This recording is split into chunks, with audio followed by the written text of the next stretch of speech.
Bienvenidos al Sistema de Educación a Distancia de la Universidad Católica de Salta.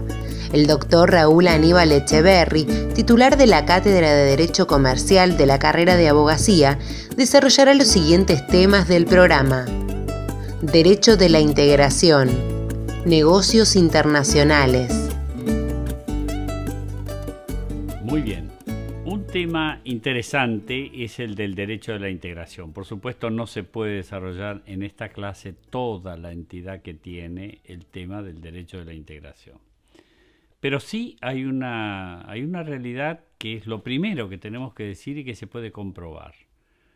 El mundo tiende ahora a dividirse por regiones en donde lo económico no está ajeno, pero también las idiosincrasias, los idiomas, la pertenencia a un lugar tienen muchísima importancia hoy, y ya no se habla a veces de Argentina, Perú, Bolivia, se habla de los latinoamericanos, o Sudamérica, por ejemplo, o Europa, o el sudeste asiático, o regiones como o Estados Unidos o América del Norte, que incluye a México en este caso.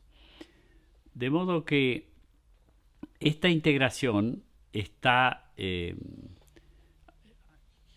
alimentada por distintos factores, por muchas causas, hechos, realidades, y fue hecha en etapas sucesivas y en intentos sucesivos, porque la integración, por ejemplo, americana, de América del Sur, se viene intentando de mucho tiempo antes y con distintas nombres, modalidades, y se sigue intentando, diría yo. Hoy en día tenemos el Mercosur y la otra región de las altas montañas, digamos, de Venezuela, Colombia, Perú, Bolivia, que es el Pacto Andino, originariamente el Pacto Andino. Estas dos regiones en Sudamérica son muy importantes. Y por otro lado, México se ha desprendido, digamos, en lo económico y en lo de formar un grupo de América Latina, y se ha integrado a América del Norte, que está formada principalmente por Canadá, Estados Unidos y México. Ese es otro mercado común que se pretende desarrollar, que tiene muchas variantes. El más conocido es la Unión Europea, en donde han logrado, a pesar de tener idiomas completamente diferentes, han logrado una institucionalización mayor. La Unión Europea tiene un parlamento, tiene un consejo, tiene una justicia propia, más allá de cada uno de los países que lo componen. Ahora, ¿qué tiene que ver esto con el derecho comercial? Tiene que ver en que el derecho comercial hay un derecho de la integración que abarca decisiones económicas, decisiones de derecho, decisiones políticas, por supuesto, decisiones jurídicas. Y el derecho va formando o conformando, mediante derecho público, derecho privado, estas uniones que se van a desarrollar con un principio, una idea originaria económica, pero después va a haber una integración mayor y se va integrando, digamos, el modo de ser que ya básicamente hay en muchas regiones.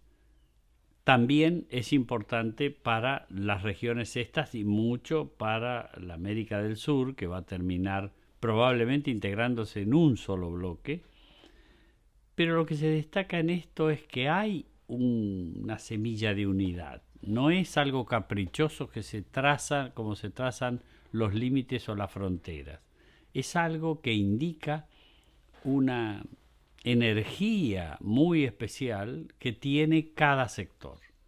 El mundo, como nos ve a nosotros los latinoamericanos, nos ve como latinoamericanos. Es decir, nos encasilla en una idiosincrasia uniforme.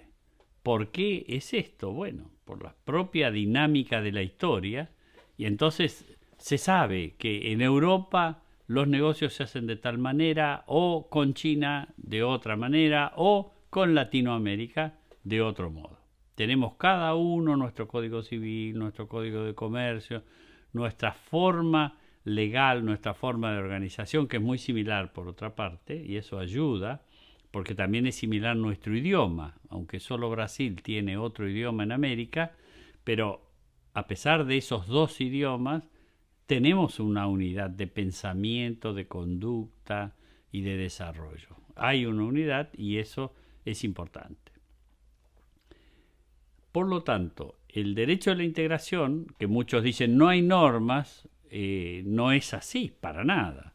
Hay normas y normas concretas, por ejemplo, para dar un solo ejemplo, los conflictos entre empresarios, hay una normativa y hay una derivación al sistema de arbitraje muy importante que no se ha profundizado todavía y no se ha utilizado más frecuentemente, digamos, pero está y se utiliza, y hay fallos inclusive o resoluciones que tienen que ver con esto, que inciden notablemente sobre el comercio y la conducta de los empresarios, que es lo importante, digamos, acá. Otro tema que es interesante es de los negocios internacionales. Se ha descubierto, digamos así con comillas, se ha descubierto un nuevo concepto, podríamos decir así, que es el negocio internacional. Entonces uno al decir, bueno, si hay negocios internacionales, tienen que haber leyes internacionales. Sí, pero no son leyes exactamente, pero sí hay derecho. Como el concepto de derecho es amplio y genérico, y es las pautas de regulación de conducta para los ciudadanos,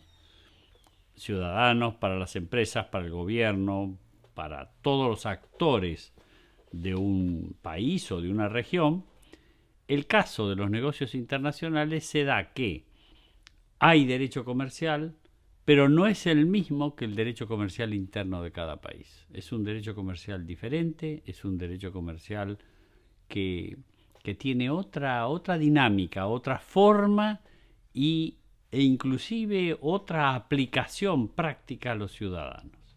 Este es un tema mucho más extenso, por supuesto, pero a esto hemos llegado principalmente por lo internacional de los negocios. Es decir, antes el negocio, la empresa, tenía una dimensión nacional como mucho.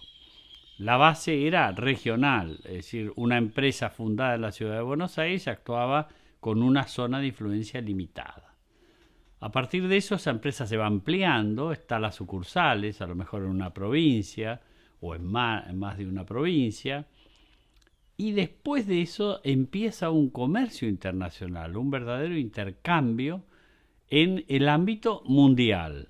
Con respecto a los negocios internacionales, tendríamos que decir muchas cosas, se podrían hacer clases de muchas horas, pero lo que sí es necesario saber que tiene muchas connotaciones y muchas notas o detalles diferentes del negocio dentro de una nación.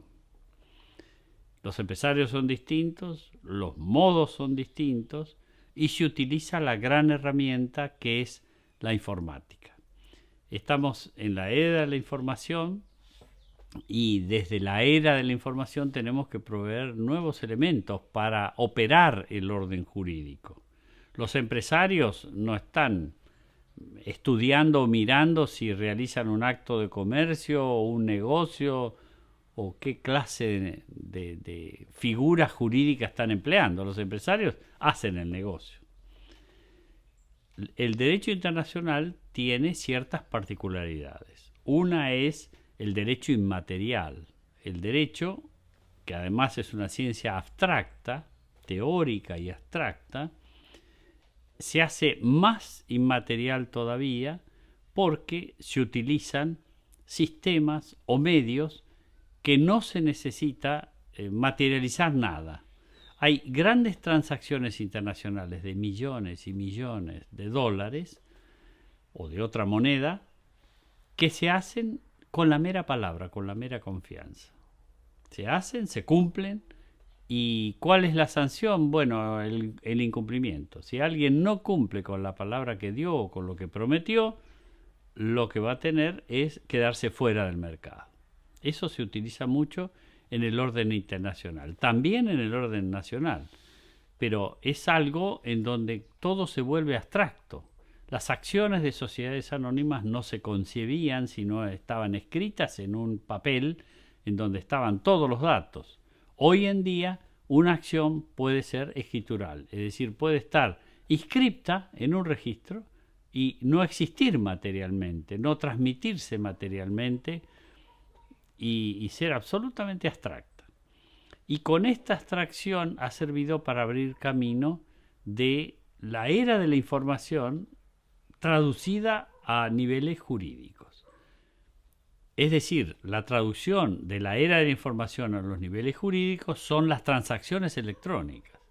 Es decir, hoy se puede comprar algo en el extranjero, hacérselo entregar en un tercer país y utilizando a lo mejor una tarjeta de crédito. Todo es inmaterial, todo es electrónico. A veces ni siquiera la tarjeta de crédito, más allá de que ya está inventada y circulando la moneda virtual, los bitcoins.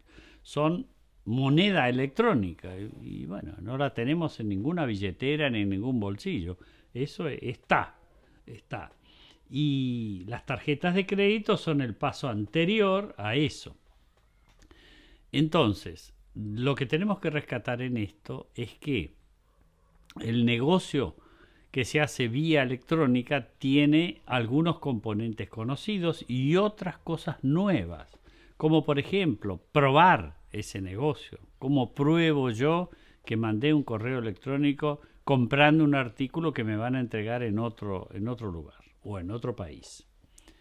Entonces, la prueba, el análisis, la formación del llamado documento electrónico también es algo muy novedoso y muy interesante. ¿Qué es un documento electrónico? Muy difícil de definir, porque ya no va a ser un papel donde leemos algo. Los abogados, los juristas que somos tan afines a lo escrito, estamos saliendo de eso y estamos llegando a otro tipo de mundo, a otro mundo. Y ese mundo significa que por lo electrónico se puede transmitir un contrato, se puede llegar a un acuerdo de voluntades y se puede llegar a constituir una obligación exigible. Entonces, ¿qué se necesita para que haya documento electrónico? Porque el problema no es hacer la operación, es muy fácil. Se puede comprar un teléfono celular en un sitio internacional que es de internet y después van a hacer la entrega del teléfono celular, que va a ser otro acto separado, pero el negocio de compra del teléfono celular se hizo de manera electrónica, en este ejemplo. Y esto es cada vez más común. El volumen de comercio electrónico aumenta año a año a cifras exponenciales. Entonces, estamos en un nuevo mundo, indudablemente, en muchos aspectos. Y dentro de los aspectos está la desmaterialización del derecho, que sigue existiendo y que sigue habiendo derecho a pesar de la desmaterialización de los negocios. En Europa se habla del DUSI, que es el Derecho Uniforme del Comercio Internacional. Se llama comercio genéricamente, puede ser industria, puede ser comercio de servicios, pero se le llama por tradición derecho comercial o comercio internacional, que es la base de esta materia y que es el intercambio. El cambio entre dos personas, el intercambio, que se hace por personas físicas o por sociedades, es decir, estructuras organizadas, que representan a personas físicas o que tienen una subjetivación importante y que hacen como si fuera una sola persona la que está tratando y haciendo negocios. En síntesis, esto, y bueno, para terminar esta clase, esta internacionalización del derecho comercial es un elemento fundamental en la vida actual, en la vida moderna, y que no se puede ignorar, que no se puede dejar de lado de ninguna manera, porque esto está indicando que el derecho sigue rigiendo conductas, pero que esas conductas a veces no están materializadas con documentos, con instrumentos o con actos, y se vuelve a potenciar de todo, y con esto termino, se vuelve a potenciar la buena fe. La buena fe comenzó a notarse y a apuntarse probablemente mucho antes, pero claramente se ve en el derecho romano. El que actuaba de buena fe tenía un reconocimiento del derecho y tenía el beneplácito, digamos, del derecho. El que actuaba de mala fe debía ser castigado desde el derecho romano en adelante. Como ustedes saben, el derecho romano es la base del derecho nuestro, del derecho occidental por lo menos, y otros también. Curiosamente, me he enterado hace unos días que los juristas de China estudian el derecho romano para ver cómo se formaron esas instituciones, por qué el Imperio Romano duró lo que duró, por qué cayó. China le interesa eso porque como nuevo país emergente que intenta perpetuarse a lo mejor por muchos siglos, está estudiando qué le pasó al derecho romano y qué nos puede pasar a nosotros, y entonces corrigiendo permanentemente su organización, pensada a 50 o 100 años hacia adelante. Creo que estas ideas o estas conclusiones nos ponen en el mundo del derecho actual, que es mucho más complejo de lo que parece porque es abstracto. Muchas gracias. Los invitamos a profundizar estos temas en la bibliografía recomendada por la cátedra.